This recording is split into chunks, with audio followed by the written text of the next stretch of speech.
नमस्कार, आपण पाहत आहात भरारी वृत्त सेवा यूट्यूब चॅनल। साधारण यांची जर वय बघितली तर यांचे ॲव्हरेज पण 29च्या आतच आहे। बघितले ना आपण सगळ्यांनी, यांचा ॲव्हरेज सुद्धा 29च्या आतच आहे। त्यामुळे ॲव्हरेजवर काळजी करू नका, यांचं मायलेज लई जोरात आहे। 2 तारखेला तुम्ही बघाल, 3 तारखेला सिद्धनाथाचा गुलाल पुन्हा एकदा, कालपर्यंत सगळे गुलालात होते आणि 3 तारखेला ही सिद्धनाथ नागरी विकास आघाडी गुलालात आल्याशिवाय राहणार नाही, हे मला आपल्याला नम्रपूर्वक सांगायचं आहे। बांधव, ही आघाडी कोणाची आहे? ही आघाडी राष्ट्रवादी काँग्रेस पार्टी, अजितदादा पवार पक्षाची आहे। या आघाडीचं नेतृत्व कोण करत आहे? या महाराष्ट्रातले एक सुपुत्र, या माझ्या मान खटाव मतदारसंघाचे सुपुत्र, ज्यांनी महाराष्ट्रामध्ये मंत्री म्हणून काम केलं, किंबहुना आपल्यातल्या सर्वसामान्य माणसाला कायम जिव्हाळाने आधार लावला, ते आघाडीचे प्रमुख राष्ट्रीय समाज पार्टीचे राष्ट्रीय अध्यक्ष महादेवरावजी जानकर साहेब या आघाडीमध्ये आहेत। मगाशी ज्यांचा उल्लेख झाला, या महाराष्ट्रामध्ये आणि या देशामध्ये ज्यांनी सुसंस्कृत राजकारण केलं, महिला भगिनींना उंबराच्या बाहेर ज्यांनी आणलं, खऱ्या अर्थानं महिला भगिनींना 50% आरक्षण दिलं, ते या आघाडीचे जे प्रमुख आहेत, या महाराष्ट्रातले जाणता राजा म्हणजे ज्यांच्याकडे बघितलं जातं, ते आदरणीय शरदचंद्रजी पवार साहेबांची ही आघाडी आहे। या आघाडीमध्ये राष्ट्रीय समाज पार्टीच्या याच्याशिवाय सुद्धा आदरणीय पालकमंत्री शंभूराजे साहेब आहेत। मगाशी आदरणीय एकनाथराव शिंदे साहेबांचा पण इथं उल्लेख झाला, कविताताई त्यांची पण परवानगी घेऊन त्यांना पण आम्ही आघाडीमध्ये घेऊन, तर शेवटी ही स्थानिक आघाडी आहे। हे वरचं राजकारण नाही, आपल्याला आपली गल्ली नीट करायची आहे। दिल्लीवर पुन्हा धडक मारू, राज्याचं पुन्हा बघू। आदरणीय एकनाथरावजी शिंदे साहेब, आदरणीय आपल्या जिल्ह्याचे पालकमंत्री शंभूराजे देसाई साहेब यांचा सुद्धा या आघाडीला आशीर्वाद आहे। या सगळ्यांच्या माध्यमातून ही सगळी आघाडी उभी राहिली आणि त्यामुळे बांधवांनो, कालच्या सभेमध्ये एक प्रश्न विचारला गेला, ही जर उद्या निवडून आली, जानकर साहेब एक प्रश्न विचारला नाकाच्या मंदिरासमोर, ही जर आघाडी निवडून आली तर उद्या हे कुणाकडे जाणार? अरे बाबांनो, इथं गळ्यामध्ये आम्ही घड्याळ घालून बसलोय आणि या आघाडीचा प्रमुख महाराष्ट्र राज्याचा उपमुख्यमंत्री आहे, महाराष्ट्र राज्याचा अर्थमंत्री आहे। त्यामुळे कधीतरी तुम्हाला काय लागलं तर ज्यांच्या दारात तुम्हाला जायला लागते, त्या अजितदादांची ही आघाडी आहे, महाराष्ट्राच्या अर्थमंत्र्याची ही आघाडी आहे आणि महाराष्ट्राच्या अर्थमंत्री आघाडीचा प्रमुख आहे। त्यामुळे काही काळजी करू नका, त्यांना कुठं जायची तुम्ही काळजी करू नका, तुम्ही तुमचं बघा। आमची आघाडी निवडून येणार आणि मसवड शहराचा सर्वांगीण विकास करणार, हे मला अत्यंत नम्रपणे सांगायचं आहे। त्यामुळे आमची तुम्ही काही काळजी करू नका, आमचं काय होणार याच्यावर तुम्ही चर्चा करू नका। आम्हाला माहिती आहे, आत्ता आदरणीय भैया, धैर्यशील भैया मोहिते पाटील इथं भाषण करून गेले, ते आपले खासदार जानकर साहेब। तुमचा महाराष्ट्रात कोण शब्द मोडत नाही, देशमुख साहेब आहेत, आबाई दादा आहेत, आम्ही सगळे आहेत, मनोज दादा आहेत। त्यामुळं या मसवडच्या आमच्या निवडून आलेल्या आघाडीला आम्ही काही कमी पडून देत नाही, तर त्याची तुम्ही काळजी करू नका। उलट तुम्ही कशाची काळजी करा। मी बघितलं, मसवड शहरामध्ये जास्त बोलणार नाही, खरं तर या नेत्यांना बोलायचं आहे आणि आम्ही आज ठरवलंय, मी TC राजेमान्यांचं कौतुक करेन, त्यांनी मनापासून सांगितलं की मी टीका टिप्पणी करणार नाही, करू दे, आमच्यावर किती पण खालचं बोलू दे। राजेसाहेब खालचं बोललं, आपल्या घराण्यावर बोललं, आपल्या वाडवाडला बोललं, म्हणजे आपलं काही वाईट होत नाही। तुमच्या विचाराची आणि तुमच्या उंचीची कुवत इथं कळली। अरे नशीबवान आहे, पुण्यवान आहेत, मागं काहीतरी चांगलं काम केलं असेल। शेवटी कुणाच्या घरात जन्माला यायचं हे कुणाच्या हातामध्ये नाही, देवाने जन्माला घातले। मला पण वाटतंय ना, छत्रपती उदयन महाराजांच्या जागी मी तिथे जन्माला असतो तर माझी किती बरं झालं। पण वाटण्यापेक्षा काही पुण्याच्या गोष्टी आहेत, काही वाट पडला आणि तुम्ही काही ते पुण्य केली असेल, मग तुम्ही चांगल्या घरात जन्माला आला आणि तुम्ही तर चांगलं बोलला की मी कुणावर टीका करणार नाही। आम्ही पण हेच सांगतो, आम्ही पण कुणावर टीका करणार नाही, पण आपली विचाराची उंची करत असते, त्यातनं कोण काय बोलतं। त्यामुळे आपल्याला टीका करायची नाही, टीका टिकल्यापेक्षा खरं बोलायचं। मी पत्रकार बांधवांना, मी कुणावर टीका करत नाही बांधव। काही लोक म्हणणार अनिल देसाईंनी आता काय टीका केली, टीका नाही। परवा फॉर्म भरायचा जानकर साहेब इथे एक ड्रामा झाला, ते फॉर्म भरायला इथं फॉर्म भरायला, फॉर्म साधारण शेवटच्या दिवशी 2:45 वाजता फॉर्म भरला, मग सोडशा बरोबर ना कविता, 2:45 वाजता फॉर्म भरायला, भली मोठी रॅली चालत आली, कुठनं तरी वाजत गाजत आली, मी आपलं बघत होतो, मी पण मसोडमध्येच होतो। पुढच्या गडी हातात फॉर्म, पिशवी, खुश, आणि प्रत्येकाला वाचतोय पुढे. रस्त्यानं माणसं सगळी उभा, तर यात्रेमुळे पण माणसं पण गावात भरपूर होती. रस्त्यावर येताना प्रत्येक जण हात करून जोडतोय, आणखी वरनं अभिमानानं बघतोय आणि सांगतोय माझं जुळलं बरं का, माझंच झालं. म्हणजे आपल्या ज्या ओळखीच होतात असे प्रत्येक जण हात जोडून सांगायचं झालंय आपलं, उमेदवार माझी ठरल्या, ते बी फॉर्म माझ्या हातात आहे असं सांगून ही तो फॉर्म भरायला एका प्रभागातली 6 आली. एका प्रभागातली अंतर साहेब 6, शेवटचं टायमिंग 3. त्यांना पण माहिती आमच्यापेक्षा काय झालंय त्यांना चांगला कळतो. त्यांना पण माहिती होतं की 3-4 AB फॉर्म द्यायचा आहे. तेवढं 4 जण 5 जण तू फायनल वाजत गाजत, जसे जानकर साहेब बळीतला बकरी माहिती ना, वाजत आणते. त्याला माहिती नसतं आपल्या गावात झुल घातल्या. आणि तिथं गेल्यावर त्याला कळतं अरे इथं कसायच्या फळाला मान कापायची आपली. ती कधी कळलं माहिती का? तर तिथनं सगळी एवढी नमस्कार करत दिसत त्या माणसाला नमस्कार घालत होते. झाले बाजू लय जोरात हसत होते. तिथं आणले सगळे पट्टे, सगळ्यांचे फॉर्म भरायला लावले. 3 वाजता फॉर्म भरले आणि 3:07 म्हणतात ह्यांच्या कधीच बिट्ट्या काढल्या कोणाला कळलंच नाही. म्हणजे 3 वाजता सांगत होती तुझं फिक्स. 5 जणांचं एका वेळी फॉर्म भरलं आणि ह्यांना माहित होतं ही झुल घालून आणलेली होती ना, यांच्या जोडीलाच एक जण चालत चालला होता. आणि तो हसत होता ह्यांच्याकडे बघून. का हसत होता? अरे ह्यातल्या कोणाला जे बी फॉर्म नाही आणि नुसतं हसते ते आणि काय सगळ्याला हात जोडतात. आणि AB फॉर्म जे होतं तेवढ्यालाच माहिती होतं 5-6 जणाला. किती दुर्दैव आहे. अरे बांधवांनो, तुम्ही आपल्याबरोबर जे चालतायत, जे आपल्या, मी टीका नाही करत, मी सत्य सांगतोय. अरे जे आपल्याबरोबर बसले 24 तास आपल्याबरोबर आहेत, त्यांना बरोबर फिरवताना, तिथनं वाजत आणताना तुम्ही खरं बोलत नाही आणि मसवड करायची कधी खरं बोलत नाही. बांधव, ज्याने आयुष्यभर काम केलं, ज्यांनी मदत केली, जी बरोबर आहेत आपल्या, त्याला तुम्ही शेवटच्या क्षणापर्यंत खरं बोलू शकत नाही. तुम्ही मसवड करायची कधीही खरं बोलणार नाही आणि खोटं बोलणाराला सिद्धनाथ आणि हाच गणपती राय कधी माफ करणार नाही. त्यामुळे ज्या 5 जणांचे फॉर्म काढलेत, ज्या 5 जणांना AB फॉर्म दिला नाही, ते सगळे 5 जण ज्या अंगावर आता झुलखरी घातल्या त्याचं कामबाट काढल्याशिवाय राहत नाहीत. ती तुमचं अर्ध काम करणार. तुम्ही फक्त नम्रपणे सगळ्यांच्या पाया पडा, नम्रपणे सगळ्यांच्या दारात जा, सगळ्या माता भगिनींचे आशीर्वाद घ्या, सगळ्या तरुण बांधवांचे आशीर्वाद घ्या. काळजी करू नका.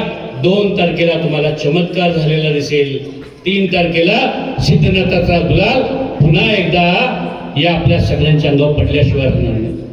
आणखी एक मी सभेतली गंमत, मी टीका नाही करत, मला खरं टीका करायची नाही, पण ती सभा मी ऐकली. मी यूट्यूबवर बघितली, सभा मी ऐकली. काही आमच्यावर कोणावर टीका केली नाही, त्यामुळे आम्हाला टीका करायची. मी वास्तव सांगते पत्रकारांना, मी बघितली जगामधला मी पहिल्यांदा असला खेळ बघितला. काय खेळ होतो? जी समोर बसले त्यालाच म्हणायचं अरे तू किती नालायक. म्हणजे मी टीका नाही करत. व्यासपीठावर जे बसले होते ना, त्यातले 10 परिवर्तन आघाडीतले मागचे होते आणि त्यांना सांगत होते तुमच्या काळात हे काही झालं नाही, किती नालायकपणाने वागला, किती वाईटपणाने वागला, आणि वरून विचारते हो करा. आणि ही सगळी टाळ्या वाजत होते. म्हणजे मलाच कळालं नाही, खरं ऐकलं झालं. ती स्टेजवर जे बसले कोण होते? 3 वर्ष उपनगराध्यक्ष, नगरात 4 वर्ष 5 वर्ष ते होते की स्टेजवर. मला सगळी दिसली. मला कळलंच नाही कोण कुणाला शिव्या देते कोण शिव्या का खाते. म्हणजे खरंच कळलं नाही. तुम्हाला कळलं तर विचारा त्यांना आल्यावर. मत मागायला जर आले समजा तर विचारा बाबा कोण कोणाला शिव्या देत होतं, कोण का शिव्या खात. हे खरं बोलतोय ना मी. जर मी काही किशोर भाऊ तुम्ही जाऊ द्या, बाकीच्याला विचारलंय मला तुम्ही लय खुश झाला होता सगळं काल बघून. म्हणजे काय प्रकार आहे आणि काय चाललंय या मसवड नगरीमध्ये, काय करतोय आपण. म्हणजे कसली शिव्या म्हणजे बोरीचा बार, सभा म्हणजे बोरीचा बार. आम्हाला हे नाही करायचं. आम्हाला या मसवड शहराच्या विकासाचे चित्र उभं करायचं. मग अशी धैर्यशील भैयाने भाषण केलं आणि सांगितलं की या मसवडच्या नदीच्या पलीकडं ज्यावेळी माणसं जात होती, मला आठवते अनिल देसाईला, मी लहान असताना किंवा त्यानंतर कॉलेजमध्ये असताना जर या मसवडच्या नदीला पूर आला तर मला वरकुटे मलवडीला माझ्या गावाला जायला राघवच्या माळातनं जायला 2-2 तास लागत होते. तो पूल करणारे आमचे विजयसिंह मोहिते पाटील दादा आहे. जुन्या कुणी काहीच केलं नाही आणि या मसवडमध्ये जे काही केलं ते मीच केलं. मग तुम्ही जर केलं असलं तर हे रस्ते खराब तुमच्यामुळेच आहे. जे काही मी केलं, जर पाणी मिळत नसलं तर मग ते तुमच्यामुळेच आहे. म्हणजे चांगलं जे केलं तेवढं मी केलं आणि वाईट जे केलं ते सगळं तुम्ही केलं. ह्या म्हणणाऱ्या प्रवृत्तीला गाडायचं काम तुम्हाला येणाऱ्या 2 तारखेला बंधन करावं लागलं. आणखी एक गोष्ट त्यांनी मांडली सभेमध्ये. त्यांनी सांगितलं, हे पण मी टीका करत नाही तर तुम्ही पण मी सभेचं फक्त सांगतो, काही कोणपट्ट्या काय करणार म्हणजे या सभेमध्ये या शहरामध्ये सगळे पुतळे बांधणार असलं काही ते मी सभेमध्ये ऐकलं. मी आपल्याला नम्रपणे सांगेन, 2 तारखेला इलेक्शन होईल, 3 तारखेला मतमोजणी होईल. मतमोजणी झाल्यावर आदरणीय आमच्या भुवनेश्वरीताई असतील आणि त्यांच्याबरोबरचे सगळं सदस्य मंडळ असेल. बांधवांनो, खरं सांगतो मी मनापासून प्रामाणिकपणे, गणपतीरायाच्या समोर 4-2 पुतळे आम्ही कमी बांधू, एकाला दुसरा पुतळा आम्ही कमी बांधू. पण ज्यांचे पुतळे बांधायची तुम्ही नावं घेतली, त्या पुतळे बांधणाऱ्यांचे जे विचार होते, त्यांनी जे जे शिकवलं त्या विचारानं मसवडचा आम्ही 5 वर्ष राजकारण करू. कमी बांधू पुतळे.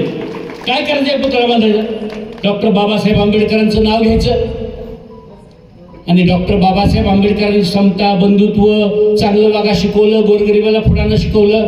तर डॉक्टर बाबासाहेब आंबेडकरांनी शिकवलं आपल्या पार्टी देत नाही तेव्हा केस करा, त्याच्या घरी फौजदारला पाठवा. शिकवलं का डॉक्टर बाबासाहेब आंबेडकरांनी?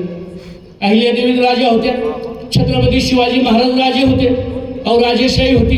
राजेशाहीमध्ये त्यांनी सांगितलं की गोरगरिबाच्या वाळ्या काडीला हात लावू नका. त्यांनी करायचं ठरवलं असतं तर भरपूर काही केलं असतं. त्या काळात जर हे असते ना राजे, अहो उभ्याने घरावून अंगावर फिरवली असते, खरंच फिरवली असते. हे प्रशासन, पोलीस यंत्रणा कशी वापरली असती विचार करा बरं तुम्ही सगळ्यांनी. त्याचे पुतळे कमी बांधू. पुतळे नाही बांधता आले तरी त्यांचे जे विचार आहेत, जे अहिल्यादेवी होळकरांनी शिकवलं, जे महात्मा फुलेने आम्हाला शिकवलं, जे सावित्रीबाई फुलेने आम्हाला शिकवलं, जे डॉक्टर बाबासाहेब आंबेडकरांनी शिकवलं आणि जे छत्रपती शिवाजी महाराजांनी जे आम्हाला सांगितलं त्याचं आचरण करू, 5 वर्ष त्याचं पालन करू. कराल ना? हे फार महत्वाचं आहे. हा विचार मला या निमित्तानं आपल्या सगळ्यांच्या समोर सांगायचा आहे. बऱ्याच गोष्टी बोलण्यासारख्या आहेत पण आपण सगळ्यांनी भूमिका ठेवली.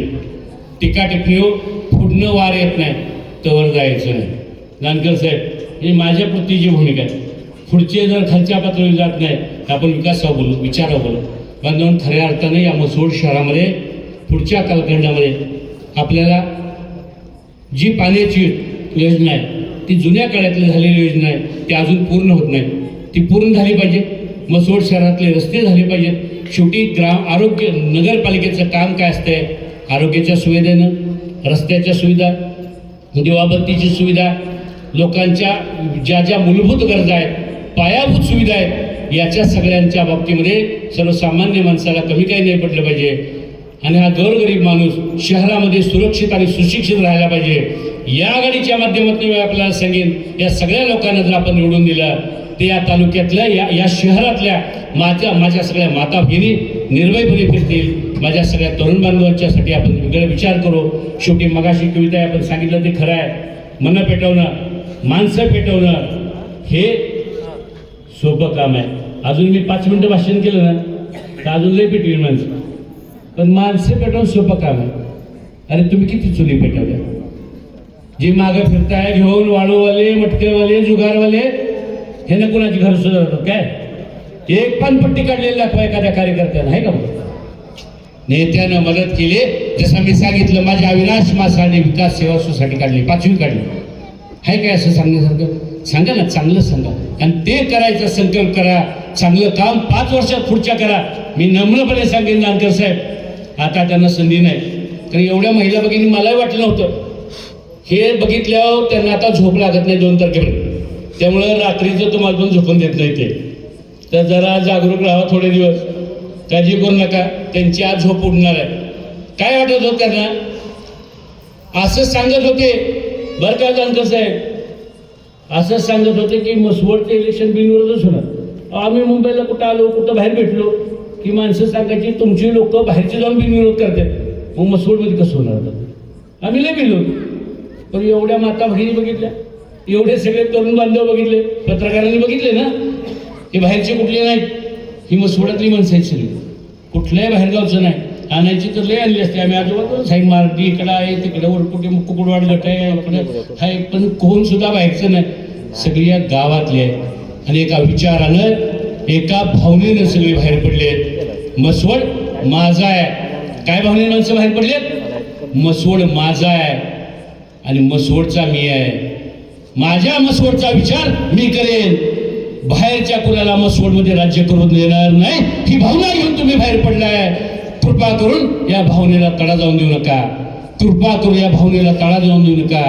कुणाला तरी वाटतंय माझ्याकडे उमेदवार त्या गल्लीतला नसला तर चालेल, काय वाटतंय, इथल्या सनगर गल्लीतला उमेदवार इथं नसला तर चालेल, मी त्याला कुठनं पण आयात करून आणि उभा करेन, मी इकडच्याला तिकडं उभा करेन, मी कसाही वागेन, काय पण करेन. माझ्याकडे एक आहे, त्याच्या जोरावर मी हे मसवड शहर विकत घेईन.